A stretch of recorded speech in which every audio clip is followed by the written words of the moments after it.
अब हाथ जोड़ करके मेरे पीछे बोलेंगे, ओम नमो भगवते वासुदेवाय,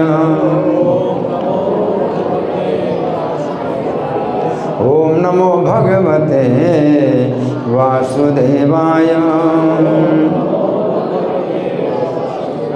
ओम नमो भगवते वासुदेवाय। ग्रंथराज श्रीमद् भगवद गीता था रूप अध्याय 11, अध्याय का नाम है विराट रूप और श्लोक संख्या है 33। तो आप लोग मेरे पीछे बोलें, ठीक है? सब लोग मेरे पीछे बोलें।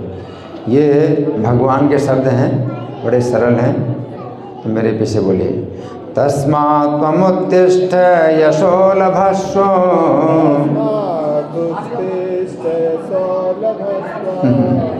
अच्छा थोड़ा थोड़ा बोलें, ठीक है? तोड़ तोड़ के बोलें। तस्मात् त्वमुत्तिष्ठ यशो लभस्व, सब लोग बोलिए, जोर से बोलिए, ठीक है? तस्मात् त्वमुत्तिष्ठ यशो लभस्व जित्वा शत्रून् भुङ्क्ष्व राज्यं समृद्धम् मयैवेते निहता पूर्वमेव निमित्तमात्रं भव संविसाचे। देखिए आप लोग मुंह खोलिए और आवाज़ भी खोलिए, खुल करके बोलो। हाँ, ये जो है भगवान का घर है, तो भगवान की आवाज़ को खोल करके बोलो। यहाँ क्या, यहाँ पर किसका संकोच है? हैं? जी भर के पूरा मुंह खोल के, मुंह पवित्र करो, अपना मुंह पवित्र करो, अपने कान पवित्र करो। सुनने से कान पवित्र होंगे। समझ में नहीं आता इसकी इसका कोई विचार नहीं कि समझ में नहीं आता। ये भगवान के शब्द हैं, समझ में नहीं आते तो भी बहुत पवित्र हैं। ये पवित्र करेंगे, जोर से बोलना। तस्मात् त्वमुत्तिष्ठ यशो लभस्व जित्वा शत्रून् भुङ्क्ष्व राज्यं समृद्धम् मयैवेते निहता पूर्वमेव निमित्तमात्रं भव संविसाचे। तस्मात् त्वमुत्तिष्ठ यशो लभस्व जित्वा शत्रून् भुङ्क्ष्व राज्यं समृद्धम् मयैवेते निहता पूर्वमेव निमित्तमात्रं भव संविसाचे। तस्मात् त्वमुत्तिष्ठ यशो लभस्व जित्वा शत्रून् भुङ्क्ष्व राज्यं समृद्धम् मयैवेते निहता पूर्वमेव निमित्तमात्रं भव संविसाचे। धन्यवाद। अब श्लोक का शब्दार्थ मेरे पीछे बोलिए। तस्मात् अतएव तुम उत्तिष्ठ उठो, यशः यश लभस्व प्राप्त करो, जित्वा जीत कर,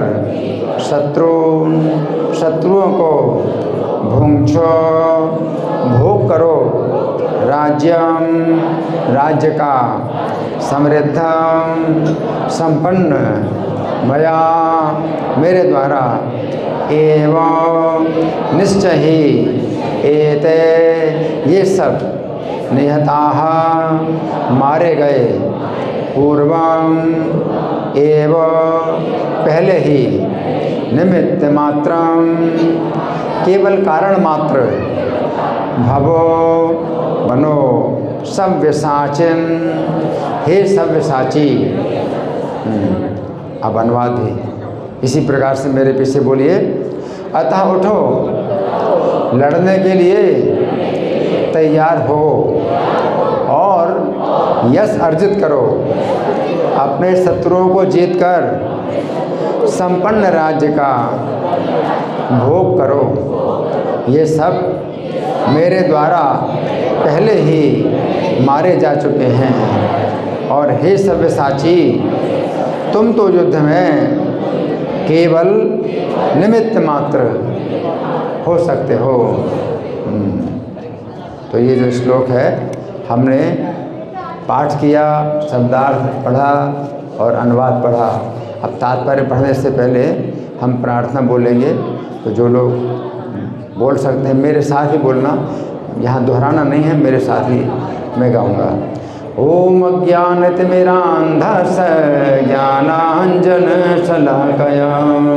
चक्षुरुन्मीलितं येन तस्मै श्रीगुरवे नमः। श्रीचैतन्यमनोभीष्टं स्थापितं येन भूतले स्वयं रूपः कदा मह्यं ददाति स्वपदान्तिकं।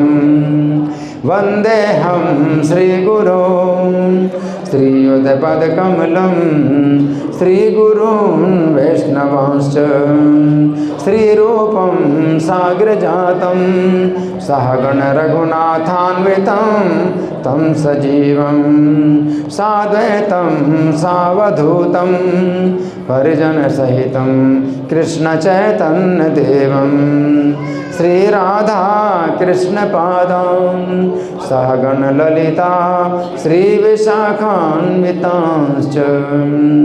हे कृष्ण करुणा सिन्धु दीनबन्धो जगत्पते गोपेश गोपिकान्त राधाकान्त नमोस्तुते।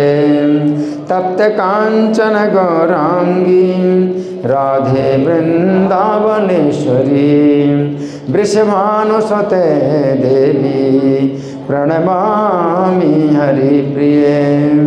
वाञ्छाकल्पतरुभ्यश्च कृपा सिन्धुभ्येव च पतितानां पावनेभ्यो वैष्णवेभ्यो नमो नमः। जय श्री कृष्ण चैतन्य प्रभो नित्यानंद श्री अद्वैत गदाधर श्रीवासादि गौर भक्त वृंद। हरे कृष्णा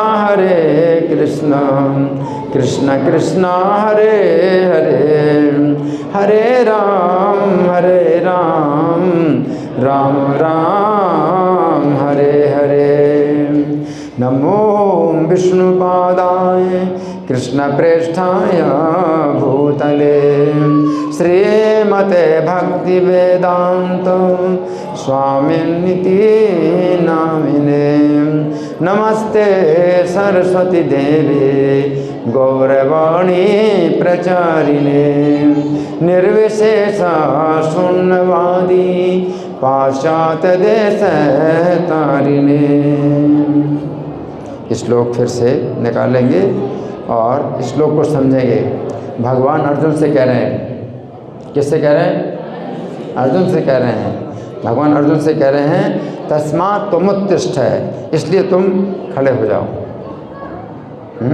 आपको नहीं कह रहे हैं आप मत खड़े हो ना, भगवान अर्जुन से कह रहे हैं इसलिए तुम खड़े हो जाओ और यशो लभस्व, यश प्राप्त करो। अर्जुन से कह रहे हैं। इसलिए का मतलब क्या है? पिछले श्लोक में भगवान ने कुछ कहा था, तभी तो इसलिए कह रहे हैं। तो पिछले श्लोक में भगवान ने कहा था कि मैं जो है इस समय पृथ्वी का भार उतारने के लिए प्रकट हुआ हूँ काल के रूप में। अधर्मी हैं, जो असाधु हैं, दुष्कृति हैं, उनका विनाश करने के लिए मैं प्रकट हुआ हूँ काल के रूप में। तो ये सब जो है मारे जाएंगे। भगवान अर्जुन से कहते हैं तुम्हारे अलावा ये सब मारे जाएं, है ना। अब भगवान कहते हैं इसलिए अब तुम उठो। अर्जुन को भगवान कहते हैं कि अब तुम उठो और यश प्राप्त करो। तुम्हें केवल यश प्राप्त करना है ना। मैं मारने वाला हूँ, तुम्हें तो केवल यश प्राप्त करना है। अर्जुन सोच रहे थे हमें बहुत पाप लगेगा, हमें बहुत पाप लगेगा। भगवान कहते तुम थोड़ी मार रहे हो, मार तो मैं रहा हूँ। है ना। और जब भगवान मारते हैं तो किसी को पाप नहीं लगता, सबका उद्धार होता है, सबका भला होता है। भगवान जो है किसी की रक्षा करें तो भी उसकी रक्षा होती है, और भगवान किसी का वध करते हैं उसकी भी रक्षा होती है। भगवान तो मार करके भी रक्षा करते हैं, उनकी अच्छी गति होती है, मरने के बाद उनको अच्छी गति मिलती है ना। तो इसलिए भगवान कहे तुम तो मार नहीं रहे, मैं भी मारने वाला हूँ, तुम तो केवल यश प्राप्त करो, तुम्हें केवल यश प्राप्त करना है ना। ये सुन लो, जित्वा शत्रुन, शत्रुओं को जीत कर, तुम शत्रुओं को जीतो। तो शत्रु अर्जुन सोचते हमारे कुटुंबी हैं, भगवान कहते हैं नहीं, कुटुंबी नहीं, तुम्हारे शत्रु हैं। जो अधर्म पर चलते हैं, अगर उन पर आपकी आसक्ति होती है कि हमारे कुटुंबी है, तो आपको भी अधर्म लगेगा। अधर्म पर चलते हैं, है ना। इसलिए अपना संबंध त्याग देना चाहिए। शत्रु हैं ये जो है, तुम्हारे कुटुंबी नहीं, शत्रु। जित्वा शत्रु भोग तो राजा, और समृद्ध राज्य भोगो। भगवान अगर भोगने के लिए कहते हैं तो फिर उसमें कोई बंधन नहीं तो बंधन है। आप भोगते हैं अपनी इच्छा से तो आपको बंधन मिलेगा। भगवान की इच्छा से, भगवान की आज्ञा से आप भोगते हैं तो फिर कोई बंधन नहीं है। भोग जो राज्यम, समृद्ध राज्य को भोगो। मैं में ते निहिता पूर्व, मेरे द्वारा पहले से ही मारे जा चुके हैं, भगवान कहते हैं, ये पहले से मारे जा चुके हैं। निमित्त मात्रम भव, तुम केवल निमित्त मात्र बनो। निमित्त मात्र, निमित्त का मतलब है कि देखने के लिए ये हो जाएगा कि अर्जुन ने वध किया है। अर्जुन को तो केवल यश प्राप्त करना है, और केवल अर्जुन जो है निमित्त मात्र बन गए हैं, लेकिन भगवान के द्वारा पहले से मारे जा चुके हैं। निमित्त मात्र भव सव्यसाचन, सव्यसाची का मतलब है बाएं हाथ से भी बाण चलाने का अभ्यास। नहीं तो होता क्या है कि दाएं हाथ से धनुष का जो है धनुष पकड़ा जाता है, और बाएं हाथ से प्रत्यंचा खींची जाती है, डोरी, है ना। इस तरह से बाण मारा जाता है ना। हाँ, ऐसे बाण मारा जाता है, तो दाएं हाथ से उसको धनुष को पकड़ना पड़ता है। लेकिन अर्जुन का अभ्यास ऐसा है कि बाएं हाथ से भी धनुष पकड़ के और मार सकते हैं, और सही निशाना लगता है। चाहे दाएं हाथ से मारें, चाहे बाएं हाथ से बाण मारें, सही निशाना लगता है हमेशा। तो ये जो गुण है ये अर्जुन का ही है, और किसी का नहीं है, किसी का नहीं है ना। तो अब हम सुनेंगे प्रभुपाद तात्पर्य में क्या लिखते हैं। श्रील प्रभुपाद की जय। सव्यसाची का अर्थ है वह है जो युद्ध भूमि में अत्यंत कौशल के साथ तीर छोड़ सके, सव्यसाची, है ना। तो सव्य का मतलब बायां होता है। तो अर्जुन जो है कि इतनी कुशलता है कि बाएं हाथ में और दाएं हाथ में कोई अंतर नहीं। अब जैसे आप दाएं हाथ से लिखते हैं तो बाएं हाथ से नहीं लिख पाए, है कि दाएं हाथ से लिखते हैं, बाएं हाथ से नहीं लिख सकते। तो बहुत से काम है आप दाएं हाथ से करते हैं तो बाएं हाथ से नहीं होगा। अर्जुन के जो है दाएं हाथ में बाएं हाथ में कोई अंतर नहीं, पूरा अभ्यास बाएं हाथ से दाएं हाथ से, पूरा अभ्यास, है ना। तो सव्यसाची। आगे प्रभुपाद लिखते हैं, इस प्रकार अर्जुन को एक पटु योद्धा के रूप में संबोधित किया गया है, जो अपने शत्रुओं को तीर से मारकर मौत के घाट उतार सकता है। अर्जुन के बाणों में इतना नियंत्रण है, इतना नियंत्रण है कि अगर किसी के जो है जिस अंग में चोट करनी तो उसी अंग में चोट मारे, इतना नियंत्रण है। अगर उसको नहीं मारना है, किसी योद्धा को नहीं मारना चाहते हैं अर्जुन, तो उसका जो है वो धनुष काट देंगे।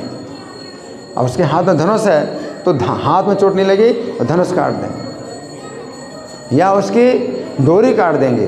अर्जुन डोरी काट सकते हैं उसकी, तो क्या होगा, उसको मारा नहीं उन्होंने, छोड़ दिया, जिंदा छोड़ दिया, लेकिन पराजित कर दिया। तो अर्जुन को जो है, अर्जुन के पास हजारों उपाय हैं शत्रु को पराजित करने के, और शत्रु का वध करना चाहते तो हजारों उपाय हैं शत्रु का वध करने के लिए, हैं। तो यहाँ पर भगवान ये बता रहे हैं कि पटु योद्धा निमित्त मात्रम, केवल कारण मात्र। ये शब्द भी बहुत महत्वपूर्ण है। संसार भगवान के इच्छानुसार गतिमान है। अल्पज्ञ पुरुष सोचते हैं ये प्रकृति बिना किसी योजना के गतिशील है ना। तो लोग क्या सोचते हैं, नास्तिक से आप पूछें कि भैया तुम भगवान को तो नहीं मानते हो, तो सूरज जो है कैसे ठीक समय पर उगता है, चंद्रमा है कैसे ठीक समय पर गति करता है, जितने भी ग्रह नक्षत्र हैं कैसे गति कर रहे हैं, है ना। ये जो है ऋतुएं आती हैं जाती हैं, देखो फूल कैसे उगते हैं, नदियाँ कैसे बहती हैं। अगर तुम भगवान को नहीं मानते हो तो ये कैसे हो रहा है सब कुछ?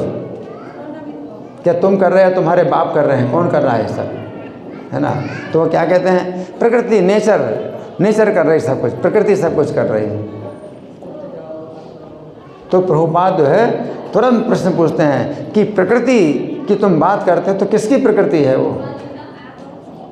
जैसे मान लीजिए कि मशीन के द्वारा कोई काम हो रहा है, तो उनका कहना है कि प्रकृति एक मशीन की तरह है, उसमें सब काम जो है उसी प्रकार से हो रहा है कि सूर्य उदय हो रहा है, नदियाँ बह रही हैं, फूल खिल रहे हैं, फल जो है पकते हैं पेड़ में। ये सब जो है एक मशीन है, भौतिक प्रकृति, उसमें सब कुछ हो रहा है। अच्छा, तो मशीन के द्वारा सब कुछ हो रहा है, तो मशीन किसने बनाई? मशीन किसने बनाई होगी ना, है। अगर आप कहते हैं कोई मशीन है, प्रकृति एक मशीन है जिसमें सब जो है काम अपने आप हो रहा है, तो ये मशीन जो है किसने बनाई, किसने डिज़ाइन की? कोई तो होगा ना मशीन बनाने वाला। तो वो ईश्वर को जो है ना मान करके इनका जो है दिमाग जो है बिल्कुल जीरो है, दिमाग में जो है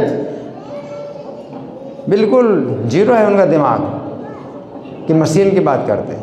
कोई भी मशीन हो, और फिर अपने आप मशीन, अगर मान लो ऑटोमेटिक मशीन भी हो तो भी इसमें स्विच जो है दबाने वाला एक तो व्यक्ति होता है जो कि स्विच दबाएगा, स्विच ऑन करेगा, स्विच बंद करेगा। और फिर मशीन को रिपेयर करने की भी ज़रूरत पड़ती है, तो फिर कोई रिपेयर करने वाला भी तो होगा।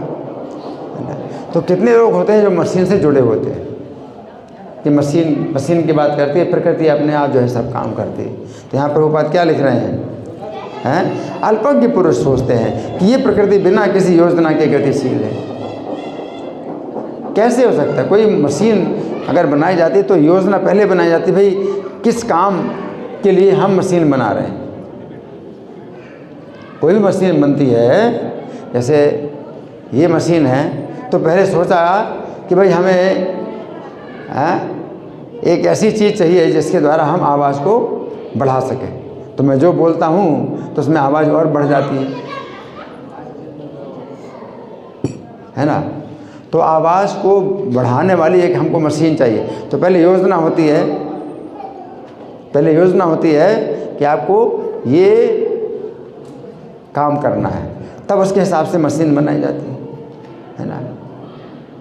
तो ये भौतिक प्रकृति की भी जो है जो मशीन है, तो किसने बनाई, किस उद्देश्य से बनाई है? कोई व्यक्ति तो होगा जिसने पहले से सोचा कि भाई ऐसी मशीन होनी चाहिए कि ये सब काम हो। जैसे अभी आजकल बड़ी बड़ी मशीनें बन गई हैं, तो बड़ी बड़ी मशीनों में जो है वो जो है रॉ मटेरियल डाल देते हैं, जो जैसे टुकड़े होते हैं, बड़े बड़े धातु के टुकड़े डाल देते हैं, और उन टुकड़ों को ही काट करके इस प्रकार से बना करके निकलता जाता है। अब ये बनाना है, तो ये बनाना है। आजकल इतनी मतलब मशीनें मतलब इतनी उन्नत हैं कि पहले तो हाथ से सब बनता था, सब हाथ से बनता था, अभी मशीन से बनता है।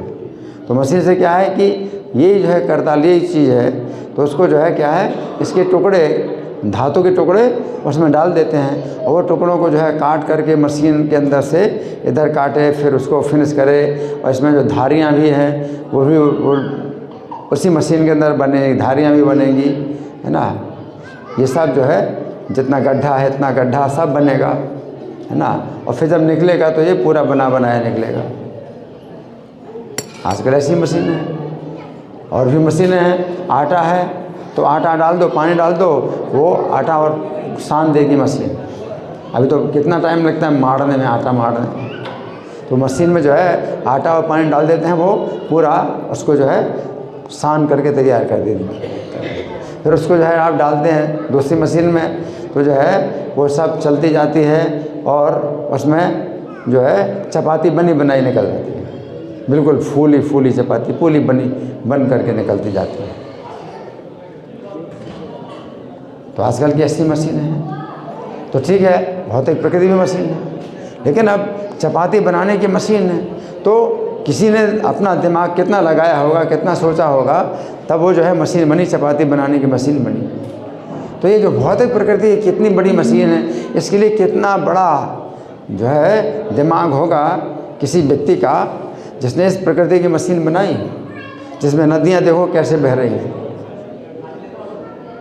हैं, समुद्र कितने मतलब वो भरे हुए हैं पानी से, है ना। सूर्य का जो है कैसे प्रकाश हो रहा है, चंद्रमा का प्रकाश कैसे हो रहा है, फूल कैसे खिल रहे हैं, फल कैसे पक रहे हैं, पक्षी कैसे उड़ रहे हैं। पक्षियों को ट्रेनिंग आप देते हो क्या, पक्षियों को उड़ने का आप देते, कौन देता है ट्रेनिंग, पक्षी कैसे उड़ रहे हैं आकाश में, है ना। तो कितना जो है मतलब इसमें कार्य हो रहा है। तो ऐसी जो है ये भौतिक प्रकृति है, किसने बनाई, किसकी प्रकृति है। तो यहाँ प्रभुपाद बता रहे हैं, अल्पज्ञ पुरुष सोचते हैं ये प्रकृति बिना किसी योजना के गतिशील है और सारी सृष्टि आकस्मिक है, अपने आप ही सब कुछ हो गया, है ना। ऐसे अनेक तथाकथित विज्ञानी हैं जो ये सुझाव रखते हैं कि संभवतया ऐसा था या ऐसा हो सकता है ना, क्या शायद ऐसा हुआ, शायद वैसा हुआ, है ना। तो ये वैज्ञानिक जो है वास्तव में ये वैज्ञानिक नहीं है, ऐसे लोग जो अटकलबाजी करते हैं, उनके पास जानने का कोई उपाय नहीं है कि ये जो सृष्टि है ये किसने बनाई, कैसे बनी पूरी सृष्टि, तो अटकलबाजी करते हैं, है ना। तो ऐसे तथाकथित विज्ञानी, प्रभुपाद कहते हैं तथाकथित विज्ञानी, सो कॉल्ड साइंटिस्ट, तथाकथित मतलब ये है नहीं साइंटिस्ट, इस संबंध में जो है वो अटकलबाजी करते हैं और मूर्खता के जो है मतलब विचार करते हैं, जो सुझाव रखते हैं शायद ऐसा हुआ, शायद ऐसा हो सकता है, ऐसे सुझाव रखते हैं। कैसे सुझाव रखते हैं कि शायद पहले ये सृष्टि नहीं थी, तो एक जो है कोई बड़ा भारी कोई पिंड था, उसमें फिर विस्फोट हुआ, तो विस्फोट हुआ तो फिर ज़मीन पृथ्वी बन गई, सूरज बन गया, चंद्रमा बन गए, विस्फोट हो गया। इस प्रकार के जो सुझाव रखते हैं, है ना, इसको बोलते हैं बिग बैंग थ्योरी। एक बहुत बड़ा विस्फोट हुआ, उससे जो है सब कुछ बन गया, निर्माण हो गया, है ना। तो ऐसे मूर्ख हैं। तो प्रभुपाद कहते हैं किंतु इस प्रकार के शायद या हो सकता है का प्रश्न ही नहीं उठता। प्रकृति द्वारा विशेष योजना संचालित की जा रही है। ये योजना क्या है? ये विराट जगत बद्ध जीवों के लिए भगवान के धाम वापस जाने के लिए एक सुअवसर सुयोग है। तो ये जो भौतिक जगत बना है ये वास्तव में बद्ध जीवों के लिए भगवान के धाम जाने वापस जाने के लिए हम सब जीव क्या है, गलत जगह पर आए हैं। इस गलत जगह पर आए हैं। हमारा असली जो स्थान है वो भगवान का धाम है। तो यहाँ पर भगवान ने इस प्रकार की योजनाएं बनाई हैं कि हम भगवान के धाम वापस जाएं। यहाँ पर दुख है, यहाँ पर लगातार दुख, जन्म मरण बुढ़ापा बीमारी, है ना, बहुत दुख है। आप चलते चलते कुछ पता नहीं, चलते चलते अचानक कोई दुर्घटना हो जाए, कुछ सोचे नहीं। आप सोचते हैं, आप अपना पैर आगे बढ़ाते हैं कोई चीज़ छूने के लिए, कोई पकड़ने के लिए, वहाँ पैर में ही चोट लग गई, पैर में ही ठोकर लग गई और गिर गए, है ना। जैसे भी हमारे प्रभु प्रद्युम्न प्रिया प्रभु है, तो दरवाज़ा, कांच का दरवाज़ा ही लग गया तो अभी चोट लग गई। तो ये सब जो है भौतिक संसार है, ये जो है कष्ट भोगने की, कष्टों का स्थान है। आप जितना कोशिश करते हो सुख भोगने का, तो वो जो है और कष्ट मिलते हैं। तो यहाँ प्रभुपाद लिख रहे हैं कि जब तक जीवों की प्रवृत्ति प्रकृति के ऊपर प्रभुत्व स्थापित करने की रहती है तब तक वे बद्ध रहते हैं। तो तब तक जीव जो है बंधे रहेंगे जब तक वो संसार में सुख भोगने की कोशिश करें। अगर आप इस संसार में सुख भोगने की कोशिश करते हैं और आशा करते हैं कि सुख भोगेंगे तो आप इसमें बंधे रहें। और दुखों का स्थान है और आपको सुख दिखाई पड़ रहा है, तब तक आप जो है इस संसार में दुख भोगते रहेंगे, है ना। आगे,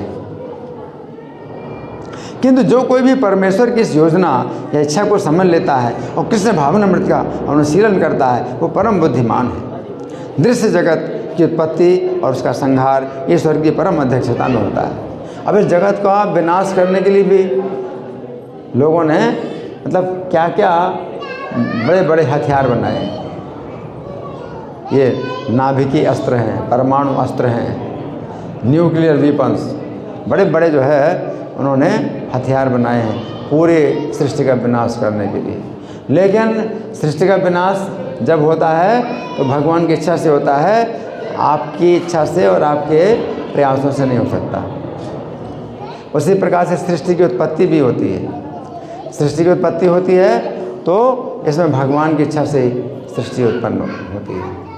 इस सृष्टि में कोई भी ना तो विनाश कर सकता है ना उत्पत्ति कर सकता है, भगवान की अध्यक्षता में होती है ना। आगे, इस प्रकार कुरुक्षेत्र का युद्ध ईश्वर की योजना के अनुसार लड़ा गया। अब कुरुक्षेत्र का युद्ध भी जो हो रहा है तो भगवान क्या कह रहे हैं, ये युद्ध जो है मेरी इच्छा से हो रहा है और ये सब लोग मारे जाएंगे, मेरी इच्छा से ये सब लोग मारे जाएंगे। अर्जुन कहते हैं तुम केवल यश प्राप्त करो और राज्य भोगो।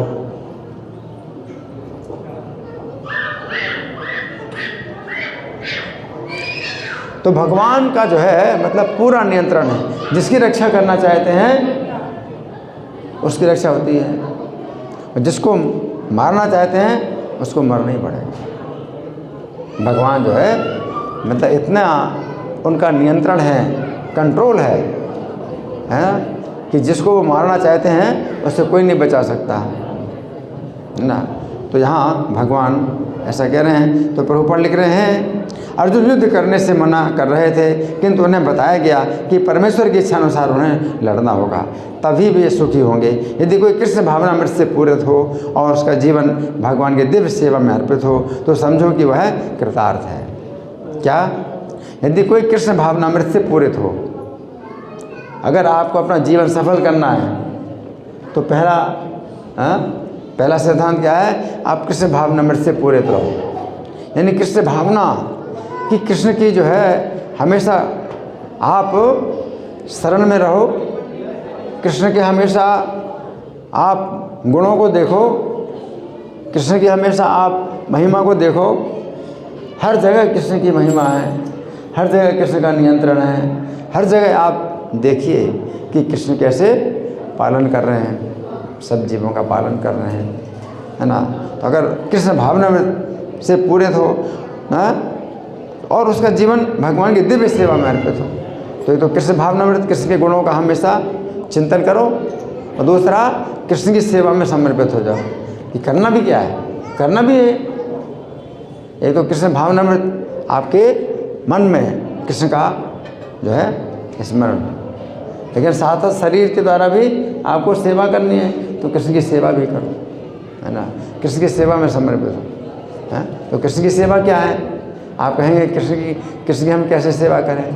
तो कृष्ण की सेवा करने के लिए क्या है, कई प्रकार के कार्य हैं। जैसे कि कृष्ण कहते हैं सततम कीर्तन, तो सदा मेरा कीर्तन करना है। तो कृष्ण का हमेशा आप जो है नाम अगर लेते हैं, हरे कृष्ण मंत्र का जाप करते हैं तो ये कृष्ण की सेवा है। अगर कोई सेवा नहीं मिलती है तो हरे कृष्ण मंत्र का जाप करो, तो इससे क्या है, आपका जो समय है वो जो है बर्बाद नहीं होगा।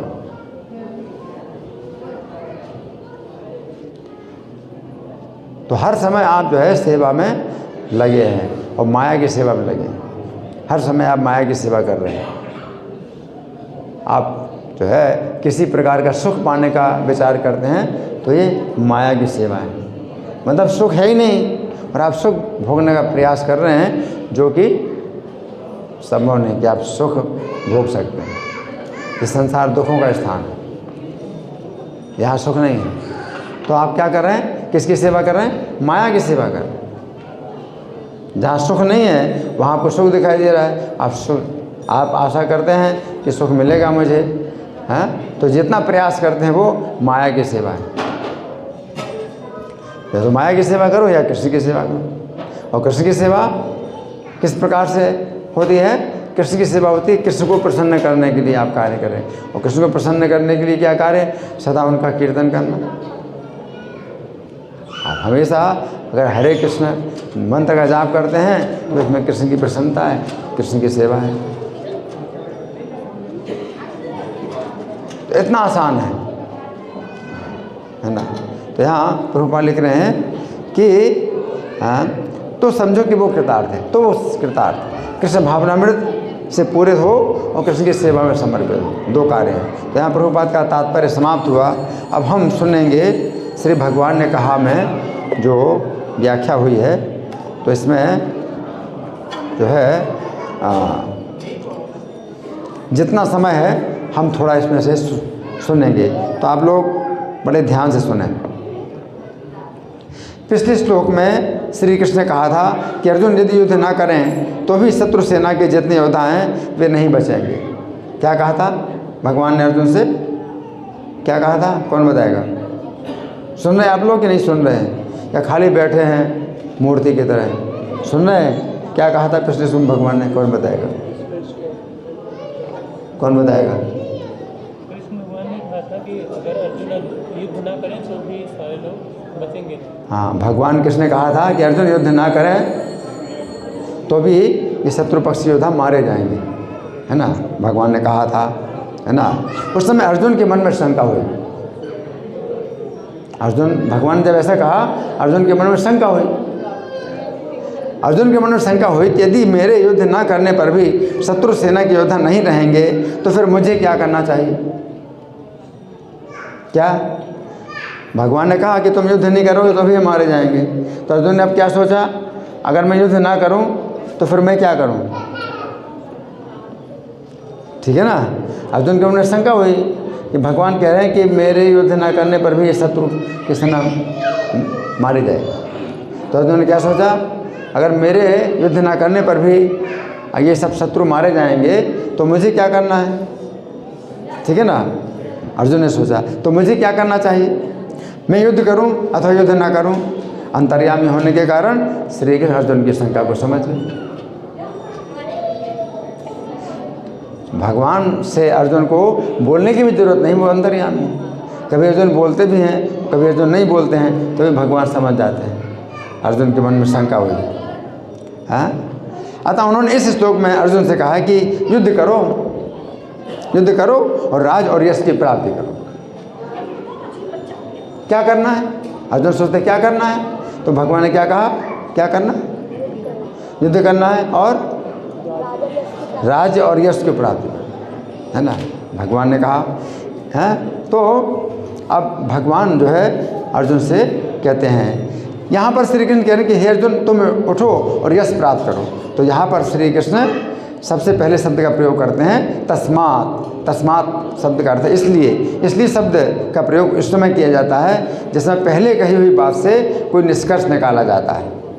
तो श्री कृष्ण ने पिछले श्लोक में अर्जुन से कहा था यदि अर्जुन युद्ध ना करें तो भी विपक्षी दल के योद्धा मारे जाएंगे। अब यहाँ पर श्री कृष्ण कह रहे हैं यदि ऐसी बात है तो हे अर्जुन तुम्हें केवल खड़ा होना है और यश प्राप्त करना है। क्या करना है?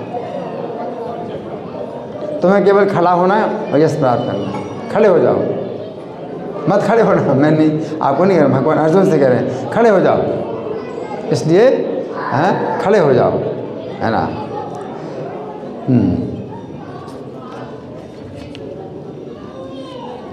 तो यश प्राप्त करो, है ना।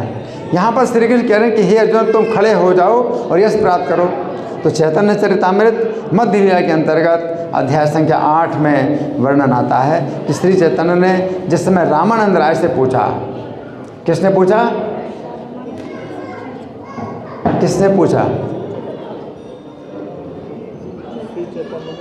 श्री चैतन्य ने पूछा। किससे पूछा? रामानंद राय से पूछा। श्री चैतन्य ने रामानंद राय से पूछा कि सबसे बड़ा यश क्या है? क्या पूछा? सबसे बड़ा यश। पूछना चाहिए, ये बात पूछना चाहिए, सबसे बड़ा यश क्या है? उस समय रामानंद राय ने उत्तर दिया, श्री कृष्ण का भक्त बनना सबसे बड़ा यश। क्या?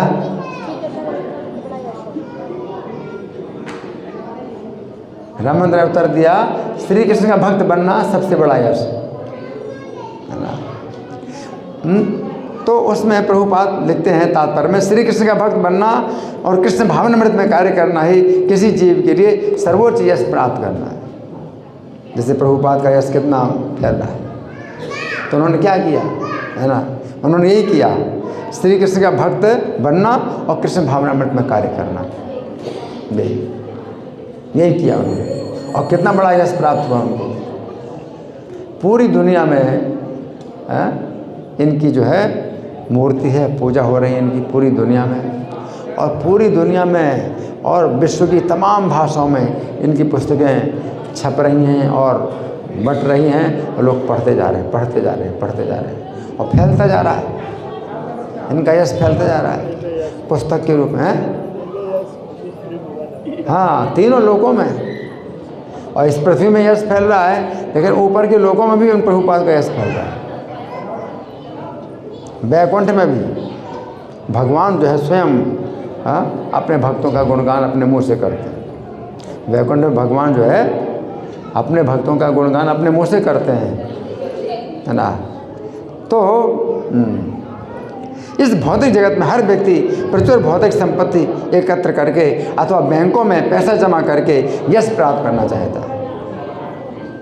कैसे यश प्राप्त करना चाहता है कि खूब संपत्ति में अर्जित कर लूँ तो मुझे यश मिल जाएगा। लेकिन क्या होता है, वो सब मिट्टी में मिल जाता है। उसने जितना भी धन कमाया कि मुझे यश मिलेगा, उस धन से वो धन भी नहीं रहता, ना उसका यश रहता, सब कुछ गोलमाल हो जाता है, कुछ नहीं रहता। किंतु इस प्रकार का यश नश्वर है। और गरुड़ पुराण में कहा गया है, किस में कहा गया? गरुड़ पुराण में कहा गया है कि श्री कृष्ण का भक्त बनने से जो यश प्राप्त होता है, वो यश ब्रह्मा और महादेव का पद प्राप्त होने से भी नहीं मिलता। क्या?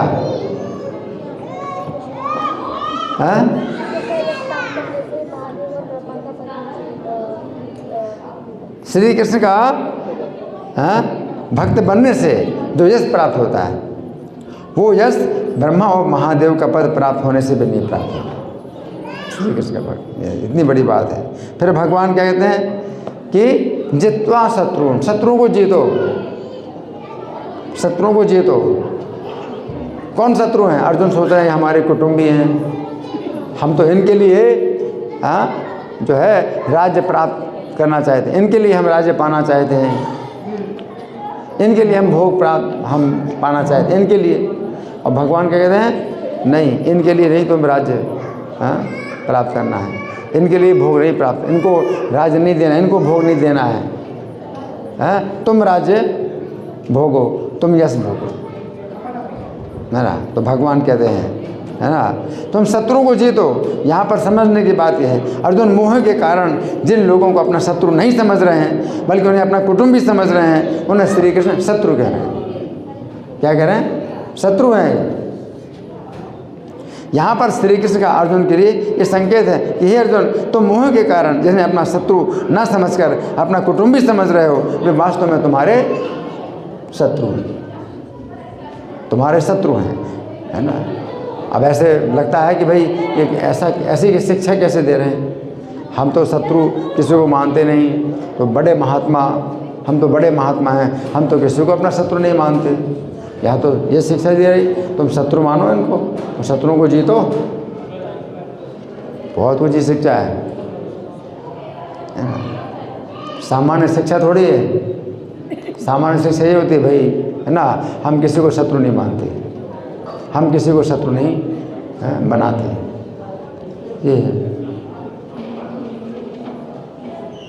ऊंची शिक्षा है, हायर एजुकेशन, है ना। भगवान कहते हैं कि ये वास्तव में तुम्हारे शत्रु हैं। यदि उन्होंने तुम्हारे साथ सदा अन्याय का व्यवहार किया, यदि तुम सभी पांडव मेरे भक्त हो, तो मेरे भक्तों से शत्रुता करने के कारण ये मेरे शत्रु हैं। भगवान जो है शत्रु मानते हैं उस व्यक्ति को जो उनके भक्तों से शत्रुता करता है। भगवान के शत्रु हैं तो फिर अब तुम जो है अब मत सोचो कि तुम्हारे कुटुंबी हैं। चूंकि मैं धर्म की स्थापना के लिए अवतरित हुआ। क्या श्री कृष्ण धर्म की स्थापना के लिए अवतरित हुए हैं। अतः उन शत्रुओं को जीतने का अर्थ है अधर्म को जीतना। शत्रु को जीतने का अर्थ क्या है? अधर्म को जीतना। यदि तुम्हारी विजय होगी तो धर्म की ही विजय मानी जाएगी। तुम्हारी विजय होगी तो धर्म की विजय। भगवान धर्म के पक्ष में है। यतो धर्म ततो कृष्ण, यतो कृष्ण ततो जया। जहाँ धर्म होता है वहाँ कृष्ण होते हैं, है ना। तो अधर्म का जो है नाश करना है। तो जो आप कोई कहते हैं भाई पापी से नफरत करो, नहीं, पाप से नफरत करो, पापी से नफरत ना करो। लेकिन ऐसा कैसे हो सकता है? ये कहा जाता है ना, क्या कहा जाता है? Hate this sin not this sinner. अब लगता तो बड़ा अच्छा है कि भाई कितना बढ़िया बोला कि पापी से नफरत करो और नहीं, पाप से नफरत करो, पापी से नफरत ना करो। लेकिन वो पापी अगर पाप को नहीं छोड़ता है तो उससे नफरत करना पड़ेगा। ये थोड़ी हो सकता है कि हम पापी से नफरत ना करें। वो पापी जो है अगर पाप में ही लगे हुए हैं और पाप को नहीं छोड़ रहे हैं तो नफरत करना पड़ेगा। इसलिए भगवान ने निंदा की है, उन लोगों ने निंदा की है। आसुरी भावम आश्रिता, आसुरी भाव के आश्रित हैं, है ना।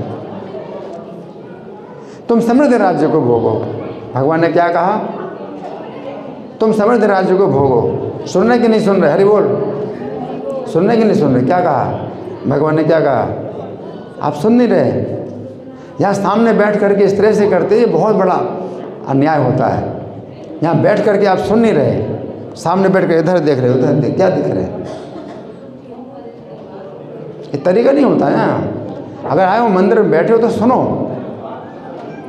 क्या सोच रहे हो कि ये बेकार के सब जो है फालतू की बातें हैं क्या? जो तुम देख रहे हो वो तो तुम कभी भी देख सकते हो, कभी भी देख सकते हो। अभी यहाँ कुछ बताया जा रहा है, उसको समझो। भगवान की बात है, भगवान का संदेश है। ऐसे देख रहे, इधर देख रहे, उधर देख रहे, क्या देख रहे? सामने से मेरे सामने बैठ करके इधर देख रहे, उधर इधर देख रहे, क्या देख रहे हो? यहाँ सुनने की बात है। भगवान की आज्ञा सुनो, यहाँ सुनाया जा रहा है। तो भगवान कहते हैं समृद्ध राज्य को भोगो। तो यहाँ पर श्री कृष्ण कह रहे हैं कि हे अर्जुन, तुम समृद्ध राज्य को भोगो। यद्यपि श्री कृष्ण के भक्त भौतिक भोगों के प्रति आसक्त नहीं होते, भोगों से विरक्त होते हैं। और भगवान कहते हैं भोगो।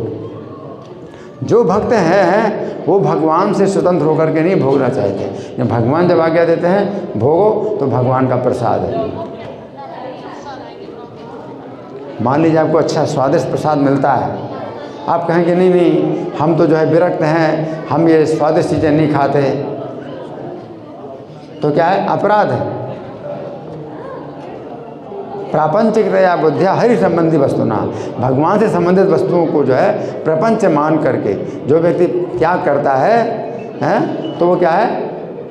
ये फल्गु वैराग्य मुझते हैं। इस प्रकार का वैराग्य तुच्छ वैराग्य है ना। भगवान कहते हैं तुम भोगो राज्य को। अगर अर्जुन कहे नहीं हमको नहीं भोगना, हम तो विरक्त रहना चाहते हैं, तो इसमें क्या है?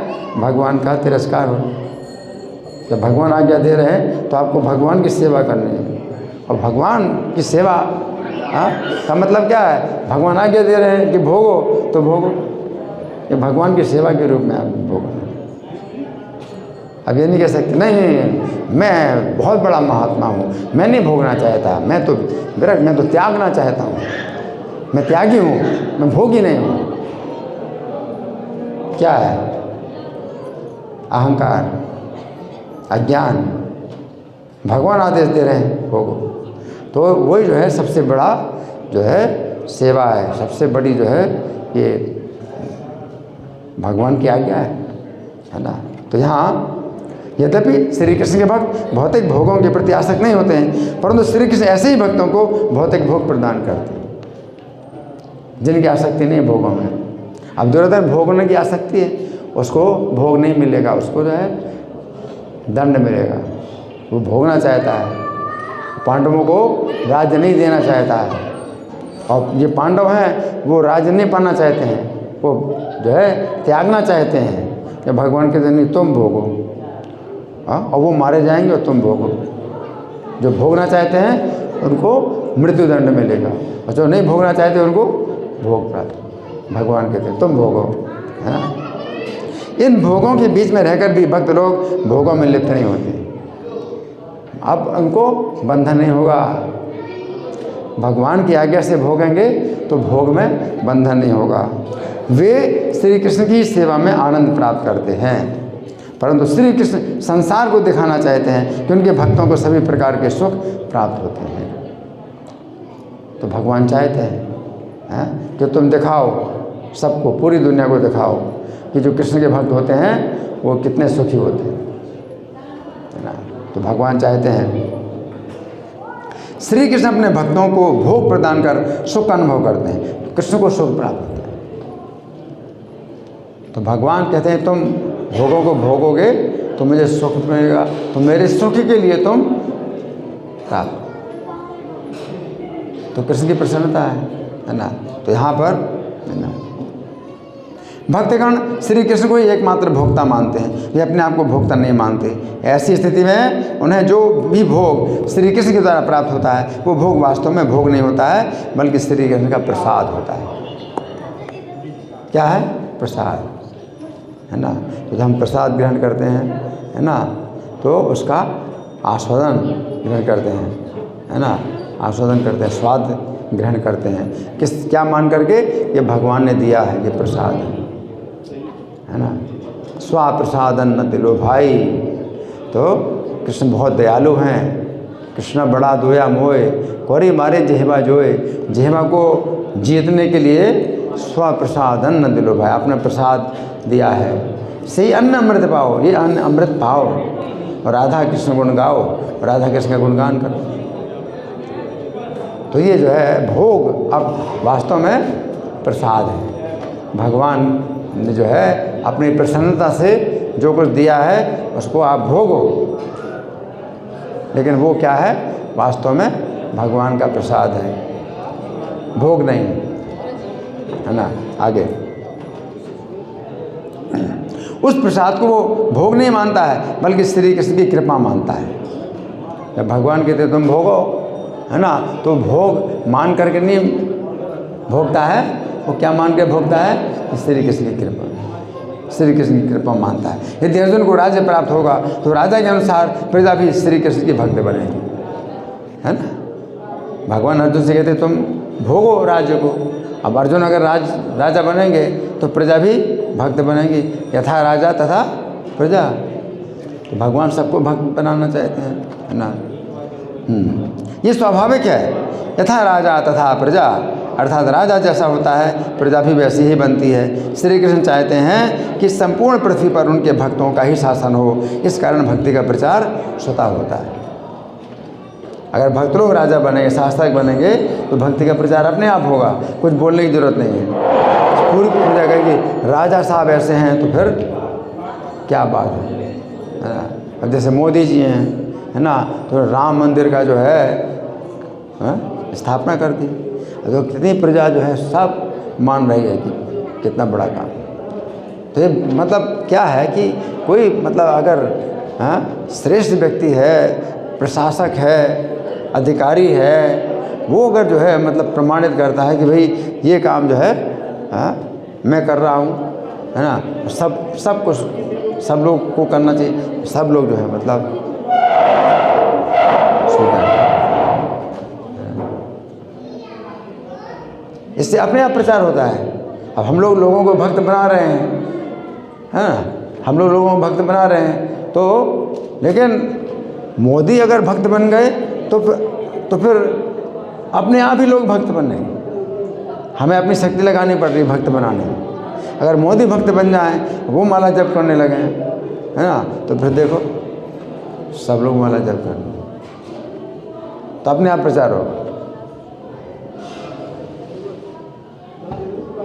एक व्यक्ति के कारण पूरा जो है, पूरे राज्य में जो है क्या हो जाता है, वही भावना पैदा हो जाती है। तो ये सौभाग्य जो है इस समय है मोदी के कारण, है ना, मोदी के। लेकिन जब मोदी नहीं रहेंगे तो फिर अंधकार हो जाएगा। फिर हमारा जो ये कार्य है फिर भी चलता रहेगा, पुस्तकों का वितरण हमारा कार्य चलता रहेगा, है ना। लेकिन मोदी अगर मान लो किताब दिखा दें, एक पुस्तक दिखा दें, मैं पढ़ता हूँ, सब लोग पढ़ो, तो सब लोग अपने आप किताब लेंगे। अभी किताब लोगों को देते हैं, वो नहीं लेते हैं, बहुत कहना पड़ता है तब जो है लेते हैं।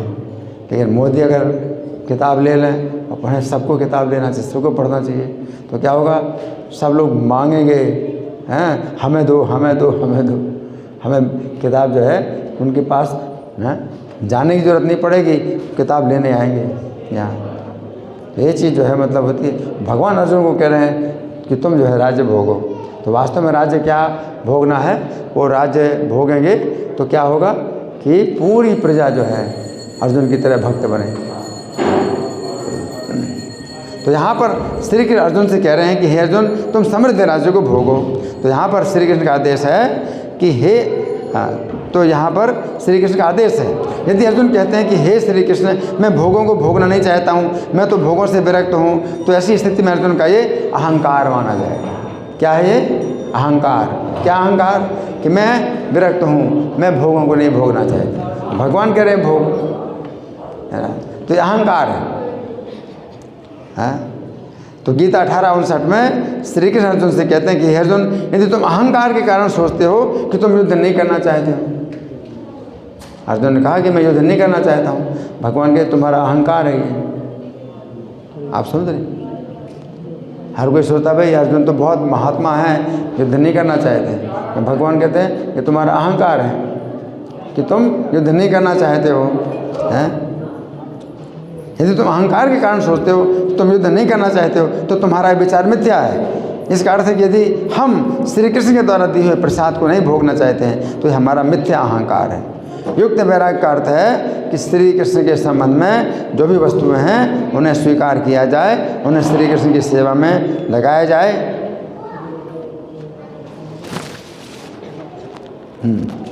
और उन्हें श्री कृष्ण की सेवा में लगाया जाए।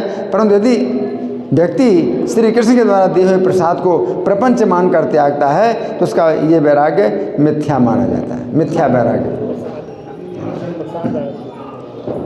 तो यहाँ पर क्या है? प्रसाद आ गया, देखो प्रसाद आ गया।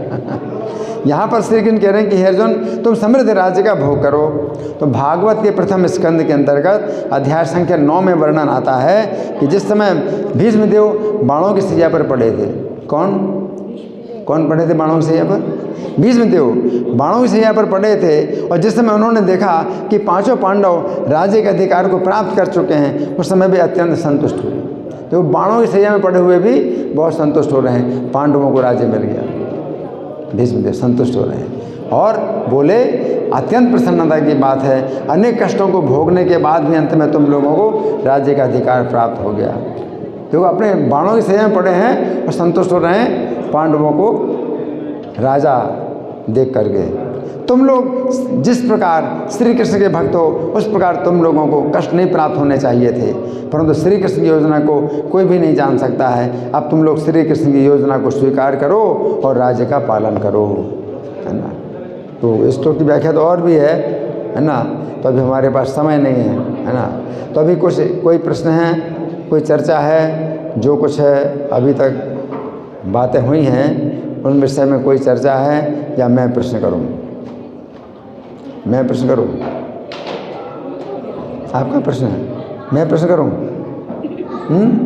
ठीक है, तो मैं प्रश्न कर रहा हूं। तो भगवान कह रहे हैं कि तुम खड़े हो जाओ और यश प्राप्त करो और शत्रुओं को जीतो।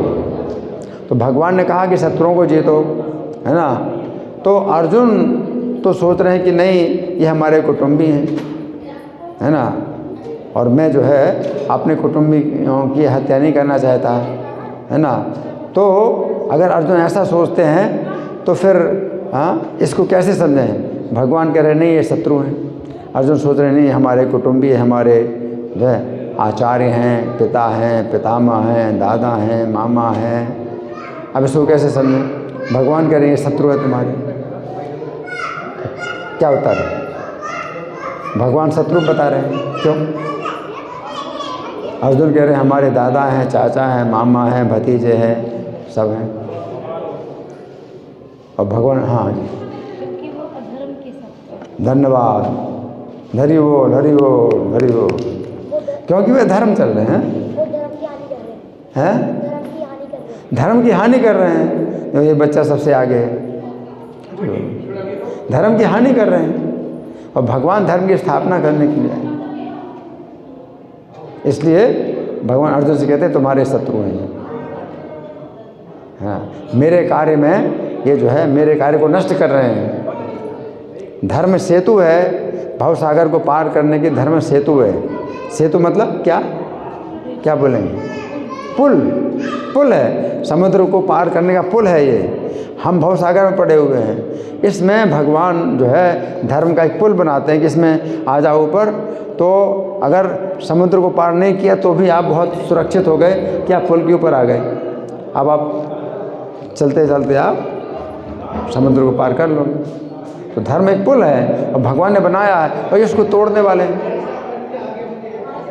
जिनको तुम कुटुंबी कह रहे हो, ये उस पुल को तोड़ रहे हैं। इसको पुल को तोड़ रहे हैं। तो कितना बड़ा ये नुकसान करे सरकार का।